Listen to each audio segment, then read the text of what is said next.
The medical station floated quietly at the edge of known space, a white circle of metal and light against the endless dark. Ships from dozens of species came and went every hour, docking for repairs, trade, or treatment. It was one of the busiest medical hubs in the sector, and also one of the most stressful places to work. Humans were still rare here.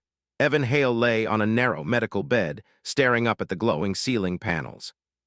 They shifted colors slowly, meant to calm patients, though he wasn't sure it was working. His left arm ached where he had burned it during a cargo handling job on a mixed-species freighter. It wasn't a serious injury, but station rules required treatment at a certified facility. That was how he ended up here, alone in a room that smelled faintly of antiseptic and something unfamiliar. He tried not to think about how many alien eyes had looked at him since he arrived. Humans were listed as category fragile in most galactic databases. Evan had seen the classification himself during training. Low-density bones, soft skin, limited regeneration, unpredictable immune responses. It made sense on paper, but it still didn't feel good knowing the rest of the galaxy thought of his species as something that could break easily. The door slid open with a soft hum. The nurse entered quickly, her movements sharp and efficient. She was tall and slender, with pale blue skin and 4 thin arms that moved independently. Her eyes were large and dark, set wide apart on her narrow face. Evan didn't know her species' name, only that they were known for working long shifts and rarely sleeping. She checked the wall display, then glanced at him. "Human patient," she said, her voice calm but rushed. "Minor tissue damage, injection required." Evan nodded. Sure, whatever you need to do." She moved to a tray of sealed injectors, scanning labels with a handheld reader. Her upper right hand selected a small metallic vial. The label glowed briefly in symbols Evan couldn't read. He didn't notice the pause. He didn't notice the way her lower hands hesitated for half a second longer than normal. She stepped closer and pressed the injector gently against his arm. There was a sharp pinch. The medicine entered his bloodstream almost instantly. Evan winced. "That stings more than I expected." The nurse froze. Her eyes flicked down to the injector, then back to the tray. Her breathing changed, becoming shallow and fast. One of her hands dropped the empty injector and it clattered softly against the floor. "No," she whispered. Evan felt a strange warmth spreading from his arm, not painful but intense, like heat under the skin.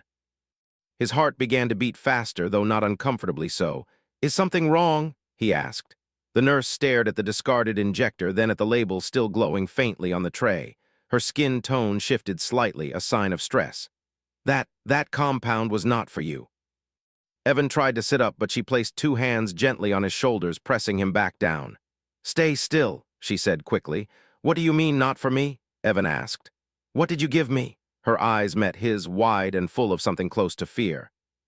"This was not for humans," she said in a low voice. The warmth inside Evan intensified. It spread across his chest and down his spine like a deep vibration. His fingers tingled. His vision sharpened, the room's colors becoming clearer, more defined. The nurse leaned closer, lowering her voice even more.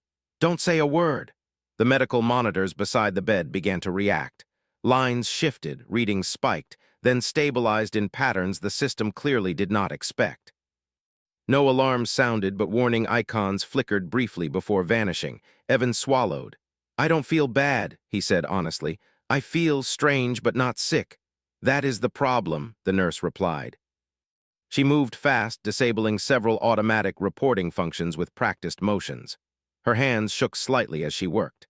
"That injection," she said, "was designed for a reinforced species, high-gravity origin. Their bodies can tolerate cellular rewriting." Evan stared at her. "Cellular what?" She stopped and looked at him again. "Humans are not tested for it, ever." The warmth inside him pulsed once, strong enough that he felt it in his teeth. His breathing remained steady. His heart rate was elevated but stable. The monitors showed no signs of organ failure, no immune rejection. Instead, they showed adaptation curves slowly leveling out as if his body was learning something new.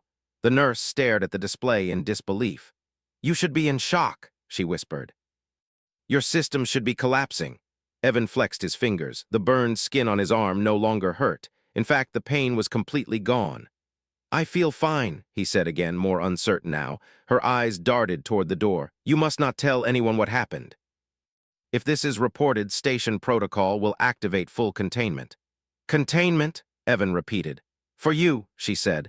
The door remained closed, but Evan suddenly became very aware of how thin it was, how easily it could slide open. How many people might be watching the room's data feed? The nurse made a quick decision. I am discharging you early, she said, against normal procedure. She removed several sensors from his skin, her movements fast but careful. You will leave the station immediately. Do not seek further treatment unless your condition becomes dangerous. And if it does, Evan asked, her jaw tightened, then you may not have a choice. She handed him his jacket and personal items. As he stood, he noticed something strange. His balance felt perfect. The slight dizziness he had felt since arriving on the station was gone. When he placed his burned arm into his sleeve, the fabric didn't catch on damaged skin. He pulled the sleeve back and stared. The burn mark was fading. Not healing slowly, but actively retreating as if it had never been there. The nurse saw it too, her breath caught. That should not be possible, she said. Evan looked up at her. What did you give me? She shook her head. Something that should never have been in your body. She escorted him to the door and opened it just enough for him to slip through. Leave now, she said, and remember what I told you. Don't say a word, Evan repeated. Her eyes softened for a moment. I told you that because I was afraid, she admitted. Not of losing my position. Then of what? Evan asked. She hesitated. Of what might happen if the galaxy learns you survived. The door slid shut behind him. Evan walked through the station corridors, his steps light, his senses strangely alert. Sounds seemed clearer. He could hear distant machinery, feel faint vibrations through the floor. It wasn't overwhelming, just noticeable, like discovering a new sense he had never used before. No one stopped him. No alarms sounded. He boarded the next outbound shuttle and took a seat by the window. As the medical station drifted away, he rested his hands on his knees and took a slow breath. His heart rate settled naturally. Inside him, something new adjusted itself, quietly and patiently. And somewhere deep within the station, automated systems flagged a human patient file with a single, confused notation, unexpected stability detected. The galaxy did not yet know what had happened, but it was about to find out. Evan did not sleep that night. The small rented room on the trade station was quiet, but his mind refused to slow down. He lay on the narrow bed, staring at the dark ceiling, listening to his own breathing. Every sound felt sharper than before. The faint hum of power lines behind the walls sounded loud and clear. Somewhere far away, a door slid open and closed, and he heard it as if it were only a few steps away. He turned on his side and closed his eyes, trying to relax. Instead of drifting toward sleep, his thoughts felt organized, steady, and alert. There was no panic, no fear, just awareness. Evan sat up and rubbed his face. This is not normal, he muttered. He swung his legs off the bed and stood. The floor was cool under his feet. He took a few steps, testing his balance. It was perfect. He moved faster, then faster still, stopping suddenly. His body responded instantly without any wobble or delay. He frowned. At the small mirror near the sink, he lifted his sleeve. The burn mark was completely gone. His skin looked smooth and healthy without even a scar. He pressed his thumb into his arm hard enough to hurt. The skin bounced back immediately, no lingering pain. Evan exhaled slowly. The nurse's words came back to him. This was not for humans, don't say a word. He left the room early the next morning. The trade station was already busy, filled with different species moving in organized chaos. Evan walked through them, feeling strangely calm. Normally, he felt a bit tense in mixed species crowds, always aware of how small and fragile humans were compared to others. Today, that feeling was gone. A large, heavy-bodied alien brushed past him by accident. Evan reacted without thinking, shifting his weight and stepping aside in one smooth motion. His shoulder barely touched the alien's thick armor-like skin. "Watch it," the alien growled. Evan nodded politely and kept walking. Only after a few steps did he realize what had happened. That species was known for moving fast despite its size. Humans usually struggled to avoid them in crowded spaces. He hadn't even thought about it. At the docking terminal, Evan checked departure boards. He planned to take the first job off station, anything that would put distance between him and the medical hub. A cargo escort contract caught his eye. Short trip, mixed crew, decent pay. He accepted it. As he waited, he felt a strange sensation in his chest. Not pain, but pressure, like his body was adjusting to something invisible. He focused on it, breathing slowly. The feeling faded. Behind the scenes, station systems were paying attention. Deep in the medical hub's data core, Evan's file had not been closed properly. The automated system noticed irregularities in his discharge, vitals that didn't match expected human norms, recovery curves that made no sense. A quiet alert was generated. No sirens, no announcements, just a line of data marked for review. Back on the medical station, the nurse sat alone in a small break room, staring at a cup of untouched nutrient drink. Her shift had ended hours ago, but she hadn't left. Her hands trembled slightly as she replayed the monitor readings in her mind. The human should not have stabilized. The compound was designed to push biological systems to their limits, forcing rapid adaptation or total failure. Even species approved for it suffered long-term effects. Humans were never tested because they were considered too fragile, too unpredictable. She had given it to one by accident, and he had walked away. Her console chimed softly. A message request appeared on her private channel, medical oversight. Her skin tone shifted darker. She accepted the request. Report, a calm synthetic voice said. Human patient Evan Hale, discharge irregularity detected. The nurse chose her words carefully. Minor system delay, data syncing error. There was a pause. Biometric stability readings remain inconsistent with human baselines, the voice replied. The nurse swallowed. Medical equipment variants? Another pause, longer this time. Further review scheduled, the voice said. Stand by. The channel closed. The nurse leaned back and stared at the ceiling. They were going to look closer. Evan boarded the cargo vessel a few hours later. The ship was old but reliable, designed for hauling heavy containers between stations. The crew was small, a reptilian captain, 2 insectoid engineers, and Evan listed as general support. The captain eyed him as he stepped aboard. Human, the captain said. You're cleared for light duties only. That's fine, Evan replied. The ship undocked smoothly and entered transit. As the engines powered up, the gravity shifted slightly, a common issue on older vessels. One of the engineers stumbled. Before Evan realized what he was doing, he reached out and caught the engineer by the arm, steadying them. The engineer weighed far more than Evan should have been able to handle easily, but the motion felt natural. The engineer clicked in surprise. Human reflexes, fast. Evan released them quickly.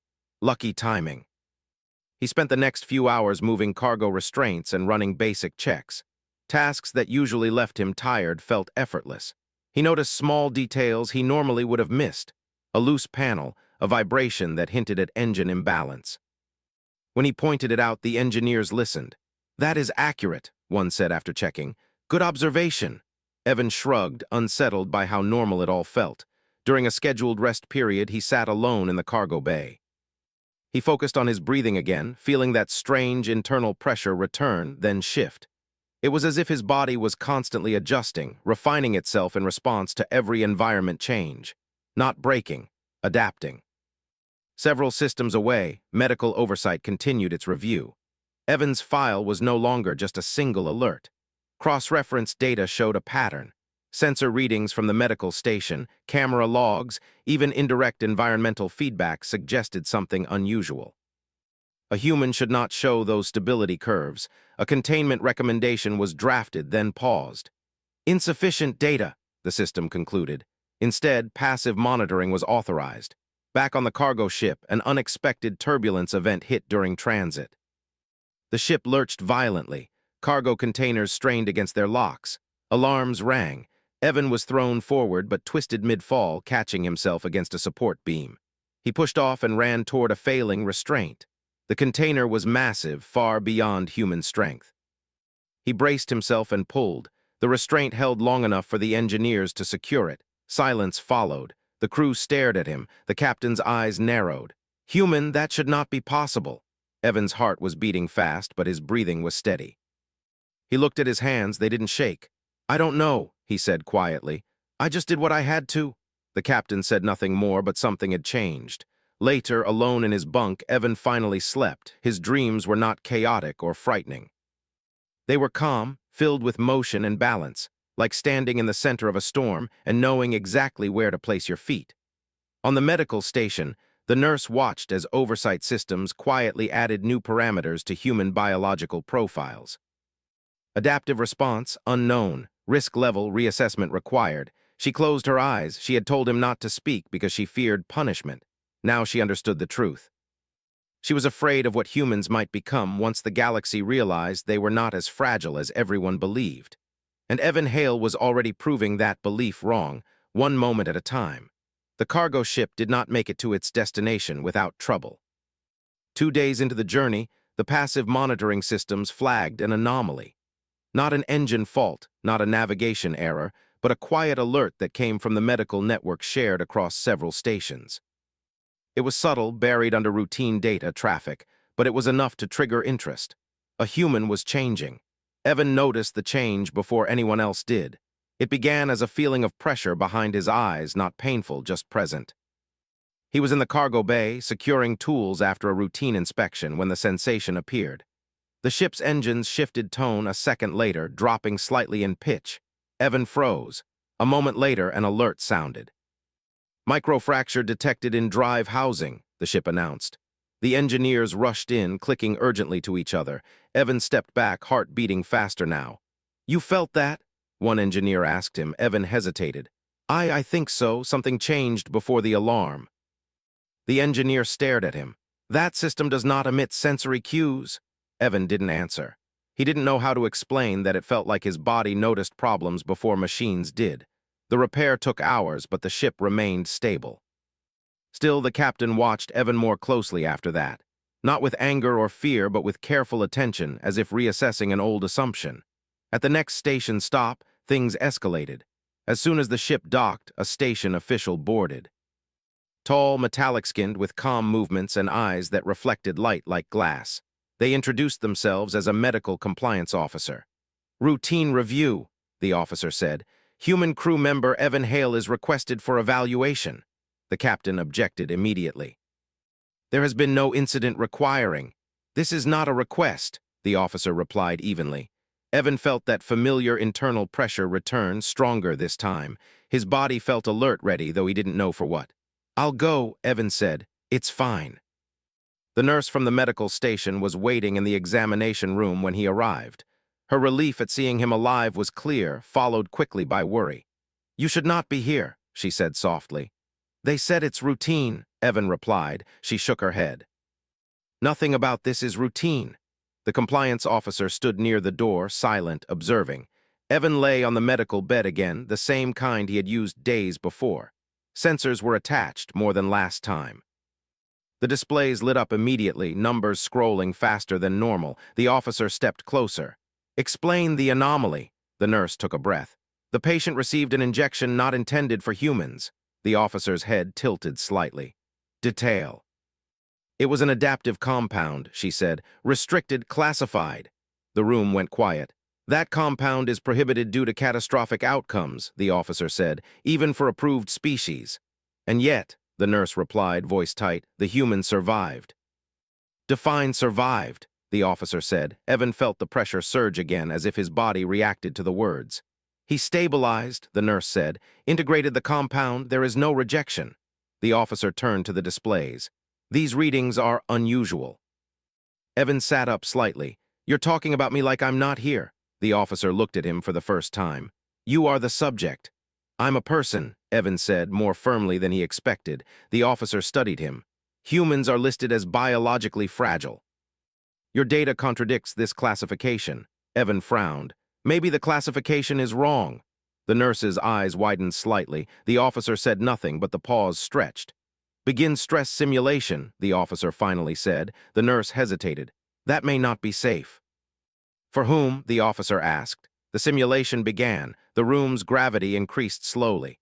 Evan felt heavier, but his muscles adjusted almost instantly. His breathing deepened, steady and controlled. The gravity increased again. The nurse watched the monitors in disbelief. Evan's vitals shifted, then leveled out. "No panic, no strain." "Terminate test," she said sharply. The officer raised a hand, signaling continuation. A neural feedback pulse followed, designed to test sensory overload. Evan felt a wave of information wash over him, but instead of pain, his mind organized it, filtering noise from signal. He focused. The pressure inside him shifted, settled. The pulse ended. Silence filled the room. The officer stared at the readings. The compound did not enhance you, they said slowly. It adapted to you. The nurse whispered. Humans were never tested because their biology was considered unstable. Incorrect, the officer said. They were excluded because they were unpredictable. Evan swung his legs off the bed. So what happens now? The officer turned fully toward him. Now the galaxy must reconsider its assumptions. Outside the room, systems across the station quietly updated. Human risk profile under review. Containment protocols suspended. Observation priority elevated. The officer faced the nurse. Your error has created a data point of extreme importance. The nurse lowered her head. I accept responsibility. Responsibility is secondary, the officer replied. Understanding is primary. Evan felt something tighten in his chest. You're not locking me up. The officer looked at him. No, why not? Because containment would fail, the officer said simply. That answer scared Evan more than any threat. He was released again, but this time under official observation. No guards followed him, no restraints were placed on him. Instead, systems watched quietly, learning. Word spread quickly among station staff. Not openly, but in glances, in subtle changes of behavior. Aliens who once stepped carefully around the human now watched him with curiosity, even respect. Evan felt it. He also felt his body continuing to change, slowly, carefully. Every new environment, every shift in gravity or atmosphere was met with calm adjustment. His body learned, remembered, improved. The nurse met him one last time before he left the station. I told you not to speak because I was afraid, she said. I figured, Evan replied. I was wrong, she said. Silence would not have saved anyone. Evan nodded. So what now? She looked out at the busy station beyond the glass. Now humans will no longer be ignored. As Evan boarded his next ship, he felt no fear, only a quiet certainty. Humanity had always adapted to harsh worlds, to pressure, to the unknown. The galaxy had mistaken kindness and cooperation for weakness. That mistake was ending. Far away, in quiet data centers and oversight chambers, classifications were rewritten. Not publicly, not yet. But the words category fragile began to disappear, replaced by something far more cautious. And Evan Hale, once just another human worker, carried that change with him, step by step, into a galaxy that was no longer sure what humans truly were. Evan stood at the viewing window of the transport ship as it moved through open space. Stars passed by in slow lines of light. The ship was quiet, but his mind was calm. The strange pressure inside him was no longer strange. It felt natural now, like breathing. Across the galaxy, changes were already happening. Medical councils met in private chambers. Data was reviewed again and again. Every reading from Evan's case was checked by different systems, then checked again. The conclusion was always the same. The compound had not damaged the human. It had not overpowered him. It had adjusted itself to him. That truth made many uncomfortable. Humans had been labeled as fragile for a long time, not because they were weak, but because no one had pushed them far enough. Their bodies did not resist change. They learned from it. Evan felt it in small ways. The ship's gravity shifted during a course correction, and his body adjusted without thought. The air mixture was slightly different from standard, and his breathing changed smoothly to match it. Nothing dramatic, nothing painful, just adaptation. When the transport docked at a major hub, Evan was asked to attend a meeting. Not an order, an invitation. That alone showed how much things had changed. The room was simple, no restraints, no guards. Representatives from several species were present, including the medical compliance officer and the nurse who had started it all. You are not in trouble, the officer said. Evan nodded. I figured. The nurse looked relieved. She studied him carefully, as if making sure he was real. You look normal. I feel normal, Evan said. Just better adjusted. The officer activated a display. Your case has altered multiple protocols. Medical warnings now include human-specific restrictions. Evan raised an eyebrow. Restrictions for humans? To protect others, the officer replied. There was a quiet moment as that settled. The officer continued. Your species does not simply endure stress. You integrate it. That makes humans difficult to predict. Evan thought of Earth, of harsh climates, changing environments, and generations of humans learning to survive in all of them. We've always done that, he said. The meeting ended without demands or threats. Evan was free to go. That was the most important part. As he walked through the station afterward, he noticed the difference. Aliens no longer stepped around him carefully. They watched him with interest, sometimes with respect. A few nodded as he passed. The nurse walked with him part of the way. "I was afraid," she said quietly. "Afraid of what would happen if you survived." Evan smiled slightly. "So was I." She stopped at a corridor junction. "What will you do now?" Evan looked out at the endless traffic of ships. "Keep working, keep traveling, keep being human," she nodded. "That may be enough to change everything." Later, Evan boarded another transport. A routine job, nothing special. But as the ship departed, data updates moved faster than the ship ever could. Human classification systems were rewritten, not loudly, not publicly, but permanently. Humans were no longer listed as fragile. They were listed as adaptive. Some added a final note, one that carried quiet respect. When exposed to the unknown, humans do not break. They adjust. Evan leaned back in his seat and closed his eyes. The stars stretched ahead, and for the first time since leaving Earth, the galaxy felt less like a place that judged humanity, and more like a place that was finally ready to understand it.